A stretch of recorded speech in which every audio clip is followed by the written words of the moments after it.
Dan hati ini ya akhil karim, baina asabi'ir rahman, di antara jari jemarinya Allah Subhanahu wa taala, mudah digerakkan oleh Allah Subhanahu wa taala.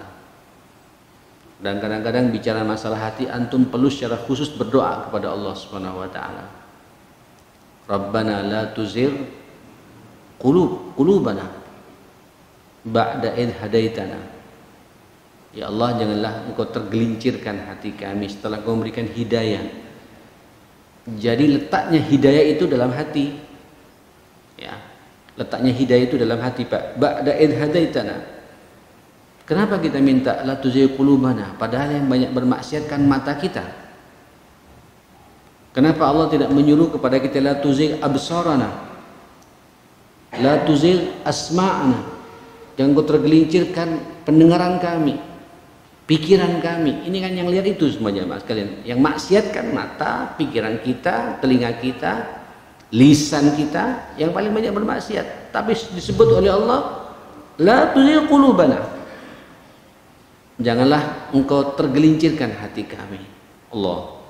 Sebab kalau hati ini sudah baik ya akhil karim, sudah bertazkiyah dengan benar, kita ini ngelola hati dengan benar, ini mata bisa kita kendalikan, ini telinga juga bisa kita kendalikan, lisan pun bisa kita kendalikan, pikiran pun Pak tidak akan ngelamun kemana-mana jemaah sekalian.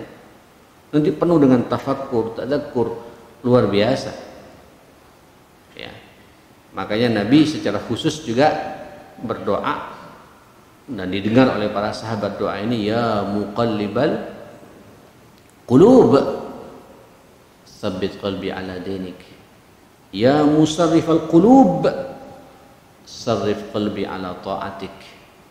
Minta kepada Allah. Nah, karena saya tadi mengatakan hati ini adalah berada di jari jemarinya Allah Subhanahu wa taala, yahdillahu ma yasha wa yudhillu ma yasha. Allah memberikan hidayah dalam hati ini sesuai dengan apa yang Allah sukai, Allah kehendaki. Antum cari itu ya akhi, kehendaknya Allah. Masyiatillah, untuk bisa mendapatkan hidayahnya Allah ini antum cari. Jangan sampai kemudian kita tersesatkan atas izin Allah. Minta kepada Allah terus-menerus dan biasakan antum dalam suasana seperti ini. Saudara, apalagi kemudian kita tahu nanti dalam hati itu ada dua fitnah besar yang akan mewarnai, menggoda, merusak kesucian hati kita ini. Apa dua fitnah itu?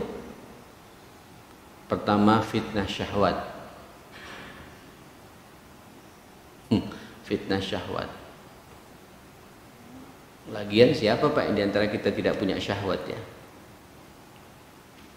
Zuyina linnasi hubbus syahawat. Memang manusia itu telah dihiasi Pak.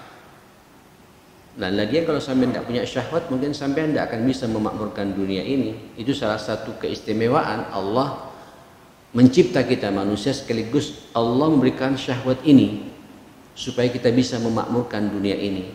Kalau sampai tidak punya syahwat, sampai tidak punya anak. Kalau sampai tidak punya syahwat, tidak mau tertarik dengan lawan jenis, tidak mau nikah kita ini.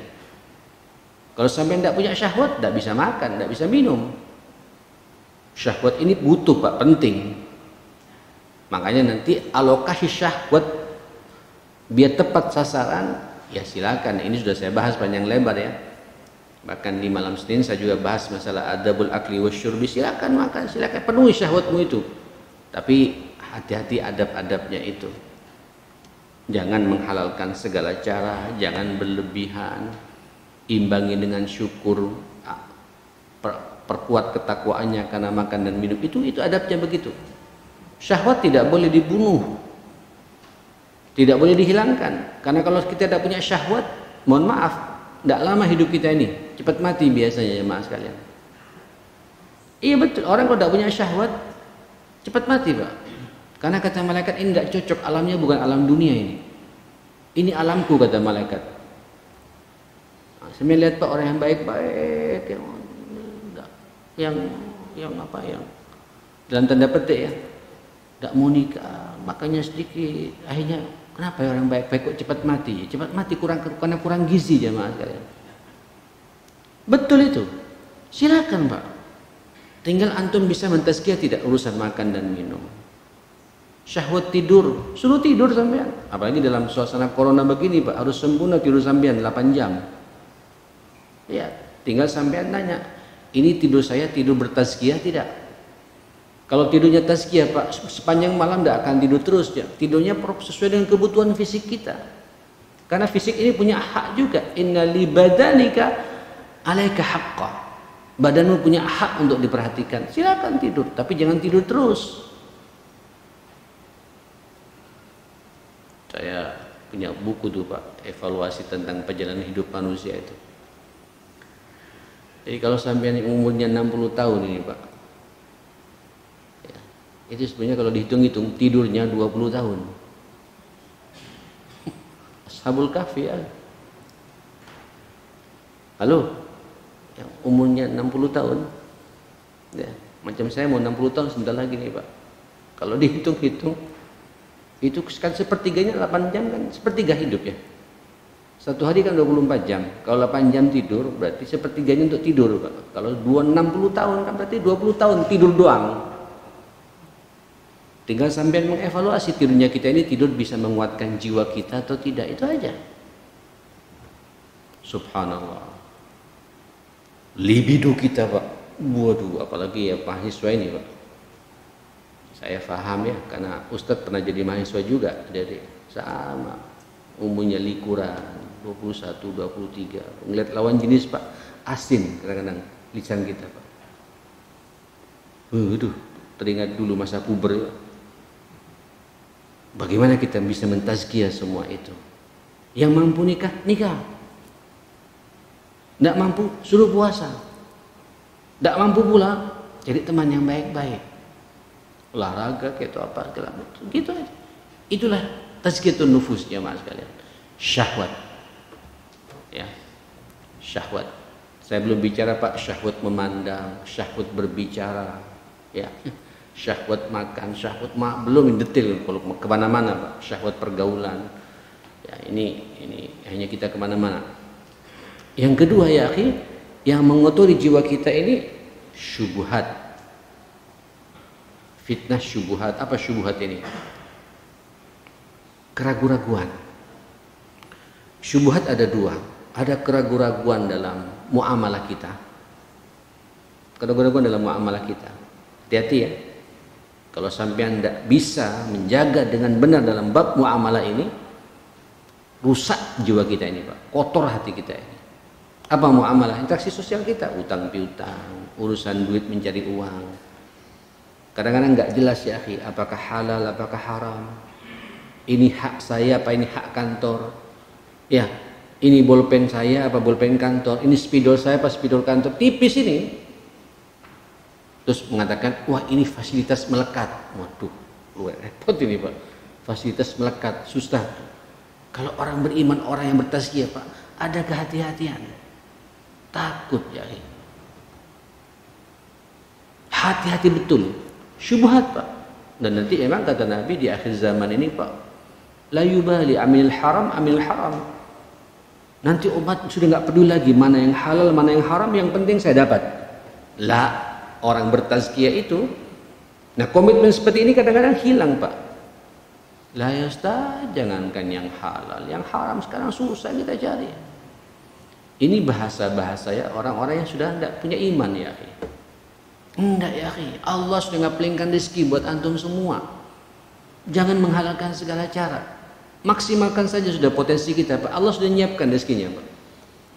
Loh, saya berkali-kali menyampaikan sampai Nabi bersumpah demi Allah, kata wallahi Allah tidak akan mematikan seseorang kecuali juga Allah menyempurnakan rezekinya itu. Kalau ini bagi saya akidah ya akhi. Akidah. Saya bilang sama anak-anak saya, hati-hati. Ini anak saya Pak lagi semangat cari duit semua sekarang. Hati-hati, hati-hati. Bukan itu kebanggaan Abi. Kebanggaan orang tua itu manakala ngelihat anak itu subuhnya di masjid, 5 waktu di masjid dan bisa baca Quran. Itu yang kita minta. Kok sukses duitnya kemana-mana, tapi tidak ingat Allah, itu bukan kesuksesan. Nah, ikhwatal iman, syubhat. Kita Pak hati-hati Pak, hati-hati masalah duit, masalah rezeki. Sampean jangan terjebak dengan fata morgana ini. Karena semua kita ini sudah ada kaplingan rezekinya dari Allah Subhanahu wa taala. Tidak lebih, tidak kurang, sudah disiapkan. Mungkin Pak, karena kejeniusan kita dapat lebih daripada takaran Allah. Tapi nanti kalau sampai menghalalkan segala cara Pak, itu jatuhnya, hilangnya kelebihan itu pada maksiat. Kita pingin Pak, lebihnya nanti, umpamanya Allah sudah nakarkan kita segini Pak. Tapi antum ketika sukses dengan ilmu antum, karena antum masternya di fakultas ekonomi umpamanya Pak, di manajemen segala macam, bisa lebih dari ini Pak. Tapi tetap yang masuk kepada kita rezeki kita segini. Kita berharap lebihnya itu Pak, bisa jadi masjid, bisa nyekolahkan anak yatim, Allah bisa membahagiakan, menghajikan orang tua. Itu yang kita inginkan ya akhi. Syubhat ini masalah tazkiyah, ngerusak hati kita Pak dalam muamalah ya. Hati-hati. Yang punya utang Pak, hati-hati, jangan terjebak dengan riba ya. Kalau sampean punya utang, makanya jangan bermain dengan bank Pak. Temui orang yang sampean punya utang itu, ngutangin sampean, minta maaf, saya masih belum mampu, sampaikan apa adanya. So, kalau sampean diam, itu syubhat. Terus sampean bodoh-bodohan, mumpung orangnya tidak nagih-nagih, tidak benar Pak. Datangi dan minta maaf, karena sampean sedang menyusahkan orang. Makanya Nabi sampai berdoa ya, wa'udzubika min ghalabatid daini wa qahrir rijal. Sampai begitu Rasulullah sallallahu alaihi wasallam. Oke, saya pikir jelas lah ini. Waktunya cepat sekali. Nah, kemudian syubhat yang kedua ya adalah syubhat dalam masalah akidah. Mudah-mudahan jamaah rahmah sudah selesai semua Pak ya, urusan-urusan akidah yang berbau syubhat. Apa itu? Dia salat Pak, tapi suka ke paranormal. Musibah ini Pak. Salat tapi masih percaya sama dukun. Musibah ini Pak. Haji tapi suka bermain dengan dunia jin dan klinik-klinik dan mistis seperti itu. Ya nggak nyambung ini ya.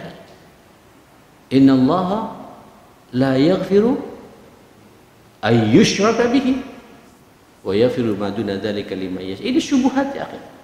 Iman, haji, masya Allah, salat berjamaah di masjid. Tapi kalau buka dagangan Pak, datang dulu minta doa sana doa sini. Minta doa ada apa-apa ya. Tapi kemudian nanti apa ya? Tokonya Pak ditaburi kembang ini, pula beras kuning, ada beras kuning Pak. Saya beras itu kan putih semua biasanya ya. Macam-macam. Akhirnya dia tidak bergantung kepada Allah Subhanahu wa taala. Rusak. Sampai lihat Pak, orang-orang yang suka dengan dunia klinik pasti orientasinya dunia Pak. Tidak ada orang terjebak dengan dunia klinik supaya istiqomah di masjid di tepat waktu. Tidak ada. Supaya nanti tiap malam Pak dibangunkan, supaya nanti bisa tahajud khusyuk gitu. Kalau ada saya juga pengen mencari itu ya.